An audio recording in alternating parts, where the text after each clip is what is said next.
Chapter 6, in which the plot thickens. Wisps of fog hung like tattered rags to the trees, and then the forest cleared. But so thick were the pines that the morning sun barely touched the ground. Hold-your-nose Billy pushed aside a low branch, revealing a rickety timbered hut with a moldy thatched roof. "There's our castle, your young majesty," he said, chuckling. "Accept our hospitality. I hope you won't mind sleeping on the floor." The floor was hard-packed earth, braided garlic bulbs hung like knotted ropes from the rafters. "I'm hungry," announced Prince Brat. "And feast you will," said Hold-your-nose Billy. "Cutwater, serve 'em up our finest bread and herring."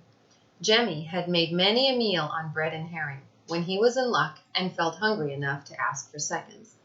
Prince Brat bared his teeth. "I'd sooner eat mud." He reached for the wicker basket, but Cutwater snatched it back. "What we got here?" muttered the bone-thin man, and threw back the lid.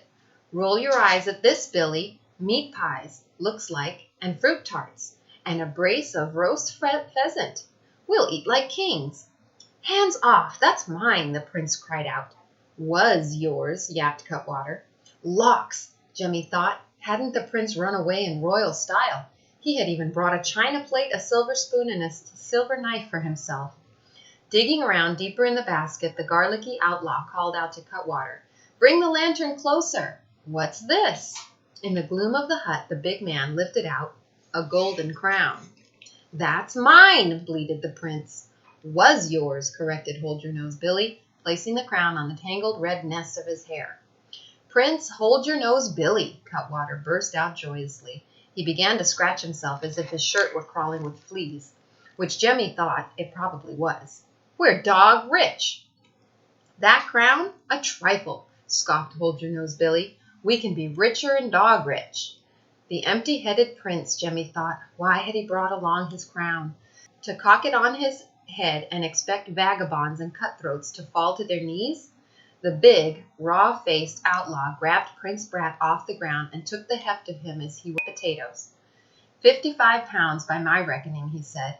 "We'll write the king a command, Cutwater. 55 pounds of gold coin in trade for his royal tadpole." Chapter 7, being an account of a great mix-up. Cutwater rummaged around in a black oak chest of stolen goods.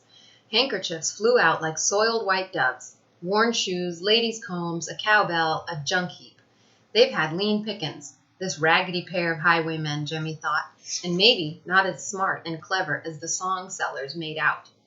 "Here's a scrap of paper, Billy," said Cutwater, finding it in the pocket of a stolen coat. "But how are we going to do the scribblement? We can't write." "I've seen it done. Sharpen us a hawk's feather, Cutwater." "I'm hungry," complained the prince. "I'll have a veal pie, sir." Hold-your-nose Billy ignored him. He poked around for a beetroot and squeezed out the juice with his bare hand. It dripped like blood onto a china plate. "There's ink for you, Prince. Take the hawk's feather and scratch out our message." Prince Brat folded his arms. "I don't take orders from curs and villains." "Think of your pa," said Hold-your-nose Billy. "He'll be ever so much obliged to know you're safe and hearty." "I told you I'm hungry." "You won't eat a bean till you do us the document." "But I can't write," blurted out Prince Brat. "And crows can't fly," erupted the big outlaw with a blast of garlicky breath. "You're a prince. Kings and such like are learned to write and read soon as they tumble out of the cradle. Don't think you can pull the wool over our eyes. Hop to it."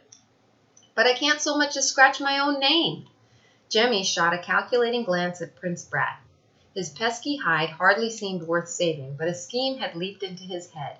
He might be able to trick these mangy outlaws into letting the prince go, and Jemmy would be rid of Prince Brat once and for all. "Give me the hawk's quill. I'll write the words," he announced. "That's right," Prince Brat chimed in. "My whipping boy knows his letters. Fall to, Jemmy from the streets." "Hold on," said Hold-your-nose Billy, his sharp gaze flicking from one boy to the other. "This ignorant whipping boy knows his letters, and the royal prince can't sign his own name? Something's amiss here." "What you thinking, Billy?" asked Cutwater. "I'm thinking these lads have mixed themselves up to flummox us." Jemmy lifted his chin arrogantly and tried to look as prince-like as possible. "Nonsense! I'm a mere whipping boy." The big man rumbled up a laugh, showing a mouthful of yellow teeth. "You take us for bedrock, numbskulls. Certain as eggs, you're the prince, the genuine, straight up and down Royal Highness. Prince Brat's face turned red as hot iron. That ratty street orphan, he bellowed. That low-born— Silence, Jemmy commanded. Can't you see the game is up? They're on to us. Hold your tongue. But I'm His Royal Highness. Gaw, Jemmy thought. This haughty prince didn't have the sense of a gnat. Couldn't he see a plan afoot? Save your breath, snapped Jemmy. Stop giving yourself airs, you witless servant boy. Servant boy? Dare you address me? Bag your head, snapped Hold-Your-Nose Billy. Give him a kick, Cutwater, if we hear another peep out of him. Hand me the hawk's feather, said Jemmy. I'll write my papa the king. Chapter 8, The Ransom Note. Hold-Your-Nose Billy tilted the princely crown on his head. What have you writ down so far? Jemmy glanced up from the sheet of paper. To the king's most sacred majesty, dear papa. Aye, that sounds proper and respectful. What else? Our captors are loyal subjects, but scoundrels by trade. Don't cross them. Make that a mite stronger, said the outlaw, beginning to pace. Tell him we're shameful mean and rough as a sack full of nails. Warn him we fear no gallows. Jemmy dipped the quill in beet juice and continued scribbling. I'll tell him you've got reserved seats in hell. Aye, that's the ticket. Cutwater had begun gnawing away at the roasted pheasant, and his cheeks swelled out as if he had a monstrous toothache. What about the king's soldiers, Billy? Now the fog's lifted. They'll be following the lad like a trail of ants.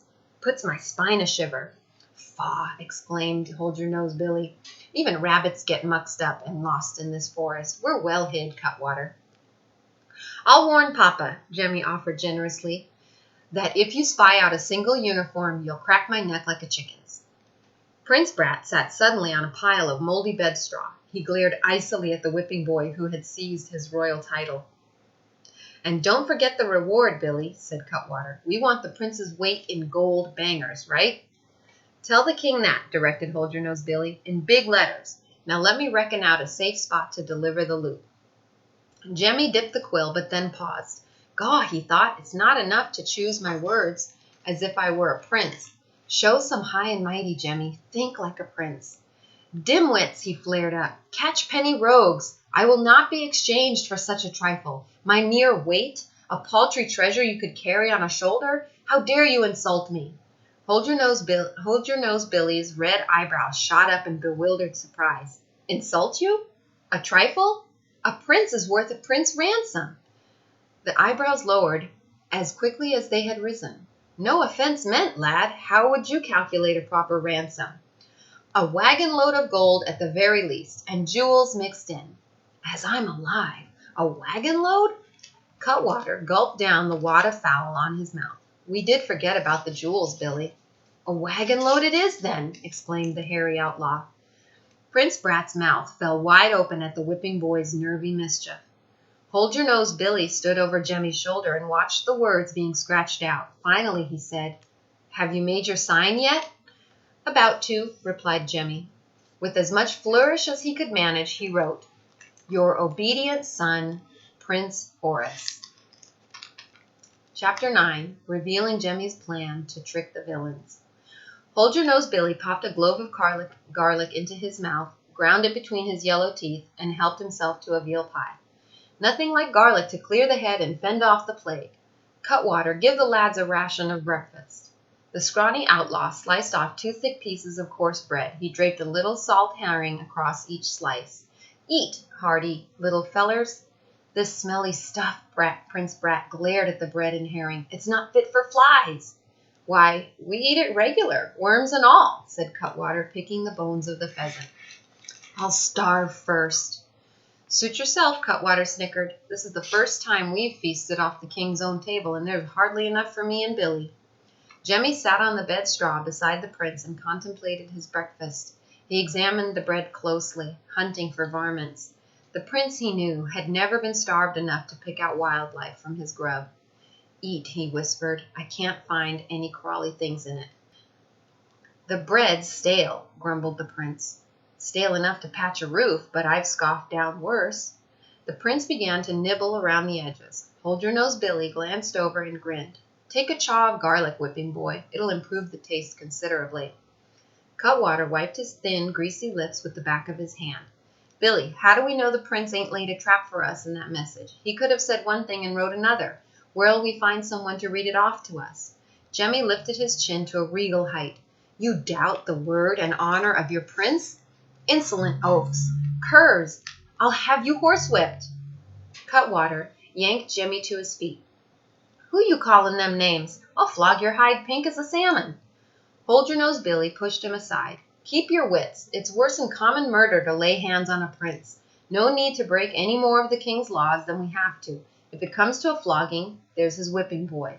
The prince's eyes widened and his face blanched white. The prospect of taking a whipping himself had never occurred to him. But, sir, it wasn't me who called you names. Cutwater gave a sudden cackle. Sir, is it now? That's more like it, but tell the prince here to keep a civil tongue in his head.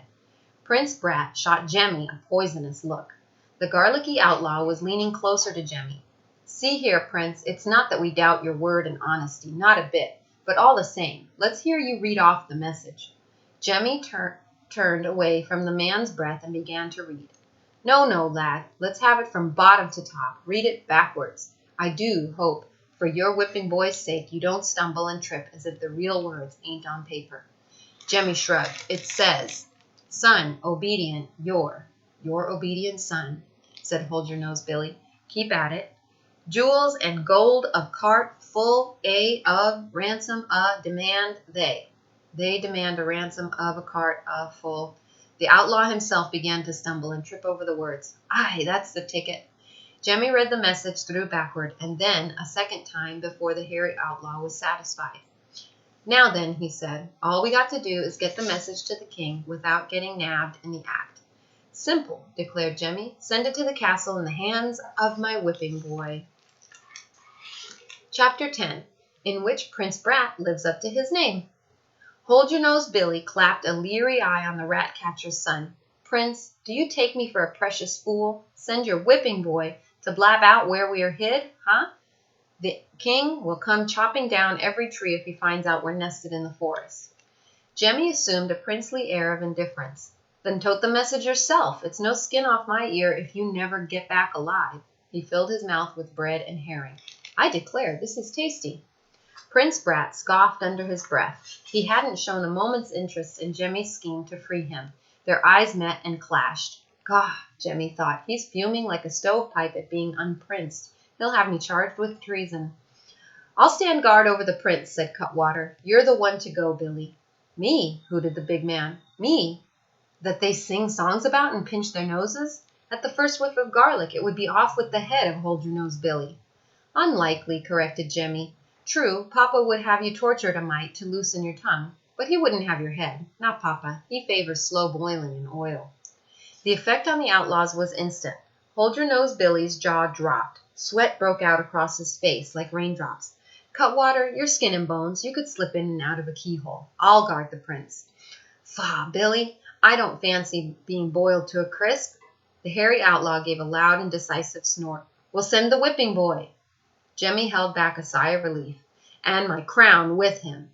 Your golden crown? Blurted out Cutwater. Not by half, we won't. Jemmy made the pretense of blazing up with impatience. Simpleton! I swear, there are not two more ignorant, cloven-footed blockheads in the land. Prince Brat shot Jemmy a quick, thunder-scowl look. Stop it, he whispered harshly. Don't give them the rough side of your tongue. You'll get me whipped. Jemmy ignored him. Donkeys, he continued. Before the day is out, dozens of villains will deliver up false claims. Only my crown will convince Papa that you are the genuine villain. Hold Your Nose Billy began to pace, munching garlic cloves as if they were grapes. Finally, he tipped the crown off his head and flung it to Prince Brat.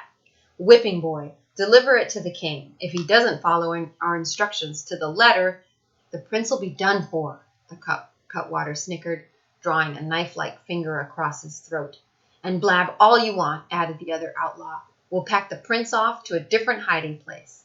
By its smelly tail, Prince Brat tossed aside the uneaten herring. Without showing the slightest concern for Jemmy's fate, he flicked a glance at the two outlaws. I'll deliver nothing, he exploded. I won't go back to the castle.